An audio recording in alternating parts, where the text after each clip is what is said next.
everyone, welcome back to my channel. I'm excited to be back. I'm wearing a hoodie and my pyjama bottoms, you know, just enjoying my last couple of weeks before placement. But this month, May, is mental health month, and I really wanted to focus on my blog and YouTube channel this month to spread awareness about mental health. So last week I went on my Instagram and I asked you guys what questions you have for me around mental health nursing. So I just thought this video would be a really nice, relaxed mental health nursing Q&A. So you know what to do. Go and get your tea and let's get fortunate. Oh my days, it was the laundry. I literally just weed my pants a little bit. It's the laundry, it's not a creepy man at the window. Okay, just getting my heart back. The first question is, where do you start? I'm guessing what he means by this is, where do you start with actually starting this degree or starting to get into this profession? You do not need a biology A-level to get into nursing. This is such a myth that was drilled in my head by quite a lot of teachers, quite a lot of friends. It is something you do not need. My A-levels were psychology, photography, and BTEC travel and tourism. You might be thinking, oh yeah, but mental health nursing, you don't really, you don't really deal with physical illness and the biology side of it. We most certainly do with the hormones and everything, but I actually applied for children's nursing when I was applying to universities, and I know in England you do not need a biology A-level. However, some unis do request it or do prefer it, but don't let that stop you. Talk to the university and say, look, this is something I really want to do. I can't get biology, but this is what I have done. So for me, I knew that my grades weren't the best, so I had to work hard in different areas. What I did was volunteer. I was a St. John's cadet for quite a few years. As a teenager, I volunteered at a special needs camp. And in nursing and in any nursing, you need to not show just your grades, but you need to show that this profession, you're in it 110%. You need to show you're in it because you really care about people. This is something you're passionate about. With nursing degrees, that's what I would say should be your main aim, showing them that this is what you want to do. It does take a lot of planning because a lot of extra work does have to go into it, but it is totally worth it. The second question I got was, what has been your most challenging placement? My most challenging placement was definitely my favorite placement, and that was on an acute mental health ward. It's challenging because you literally step foot onto the ward or in your shift that morning and you have no idea what's about to go down. It is a challenging one. It was in my second year, and come across a lot of abuse. You come across a lot of self-harm, and it is emotionally draining. And also just the hours, 14-hour shifts, or doing a late shift which you don't get home until about 10 at night, to doing an early shift when you have to be in just after 6:30. It was definitely my most challenging placement yet, but it was also my favorite placement. Second question is, what's your least and most favorable thing about mental health nursing? My least favorable thing, of course, it's an emotional roller coaster, but I think that's a given. I think you kind of already would know that going into nursing, any kind of nursing. My least favorite thing is, it's not my least favorite thing, it's just like the most difficult thing I've had to overcome as a mental health nursing student is, what's the right thing to say? And you kind of have to have your timings and what you're saying correctly. And I've definitely learned this. I remember in my first year meeting service users on the ward.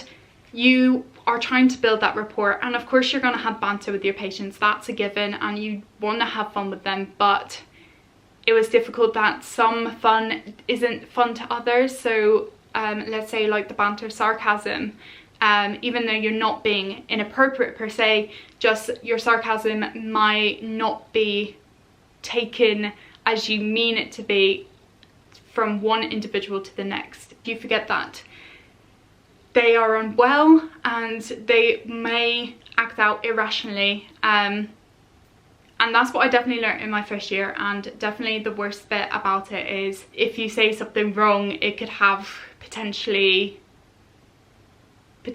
quite bad consequences. I don't know if I made sense of that. It's just it's a difficult question to answer because I love my job, but that is a concern that, you know, what happens if what you've said just made it worse? And it could have been something you were taught how to say in uni, but they have taken it the wrong way, and at the end of the day you can just do what you think is best, even though it is tough. I hope that makes sense. I hope that makes sense. Oh yeah, favourite thing is definitely, oh there's so many. You've seen an individual be admitted to the service and then you see them discharged because they are so much better. That is the best thing, and I know that's probably, you know, a given again, but there's just no other feeling like it, I would have to say. I love that bit of my job. I love seeing them improve, and when you see an individual that hasn't smiled, you may have never ever seen them smile, or you haven't seen them smile for a bit. When you see that first smile, it's just, oh my goodness, it's just the most amazing thing ever. Is it scary? So I guess, is it scary being a mental health nurse? Yeah, it is scary. Behaviours can be very unpredictable. I'm only a small human being. I can work with adults that are twice, 3 times the height of me, and that can be scary, especially as a student. I was about to say especially as a student, but actually I think that's just going to get worse when I qualified, because as a student I could hide in the staff room, because of course I'm not trained in some of the areas that qualifieds are, and it's so unpredictable. But at the same time, that's what I love about the job. I love walking in and absolutely have no idea what the day is going to bring. So even though I say, yeah, it is scary, when I put that uniform on and I walk on that ward, first, second day, yeah, that's terrifying. But once I build a rapport with my colleagues and other people I work with, I don't find it too scary, and I'm kind of in that mode, nursing mode, where it's like, okay, this is happening, they are unwell, we need to make sure they are safe, we need to make sure everyone else is safe, and you kind of get that hit of adrenaline and you just go with it. I would say, yeah, it is scary, but in a way, no. I'm just great at answering these questions. I'm really giving you guys a straight answer here. How do you handle your emotions? I remember the first time I witnessed a self-harm. I was only at that placement for like 2 weeks, and it was my first ever experience of it. I was only start of second year, and I was one to find the incident and to raise the alarm. I stepped back once other staff members arrived because I didn't really know what was going on. And then after that incident, I kind of just went to the staff room, had a cup of tea and breathed, because you almost feel like you stop breathing in that moment. It feels like it's going in slow motion. You just feel the adrenaline just gets to you, and you almost just do it. And I remember walking away and thinking, oh my goodness. Did get a bit of emotional. I sat down with my supervisor and I got debriefed, and I wish that kind of was the only story I could tell you. But now I don't like saying I'm numb to the feeling, because it definitely still affects me, but in the process the alarms go off, you get what you need, you run. Debrief your staff members, rest of the shift you get on with it. After the debrief, I process it in my head and I go home, I tell my boyfriend I've had a tough day, and we watch Netflix or we go and get a coffee and we just kind of talk about other things. It's not put in the back of your head, because you're able to talk about it with your colleagues and able to go to your ward manager if you're struggling. but sometimes you just need to have an escape route, and that may literally be playing Sims 4 or watching Made in Chelsea. It's just whatever works for you. And handling your emotions, especially in first year, is tough. But I think nearly coming to my qualifications, I know I'm going to see a lot of stuff that I've never seen before. And it's kind of taking every day as it comes. Where do you see yourself in 5 years? Oh, this is such, I was like, ooh, what a beefy question. 5 years, okay. I definitely see myself working in England in 5 years time. I am planning to work in Northern Ireland for a bit, but I do see myself working in England. I see myself hopefully working with children with mental health difficulties, specifically looking at mental health in secondary schools.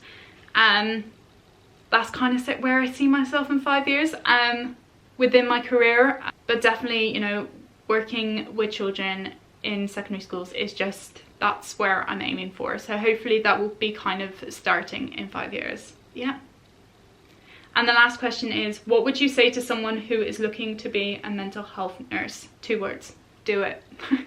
A lot of people do think it's scary, and we've touched on that, and I thought it was going to be absolutely terrifying.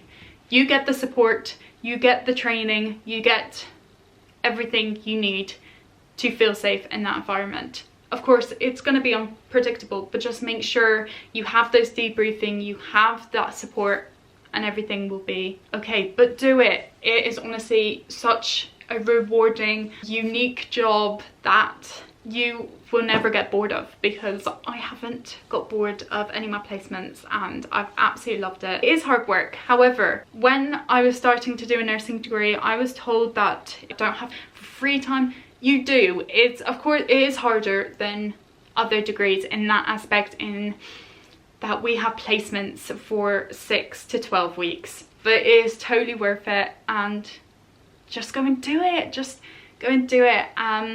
And of course, if there is any more questions, don't forget you can DM me on my Instagram, and also go and give that a follow, or you can comment on this video. I hope you guys have a great day. Don't forget, it is Mental Health Awareness Month this month. It's also my birthday in like less than a week. But I just hope that you can spread the awareness by sharing this video, and I hope you guys have a great day. Love you all. Bye.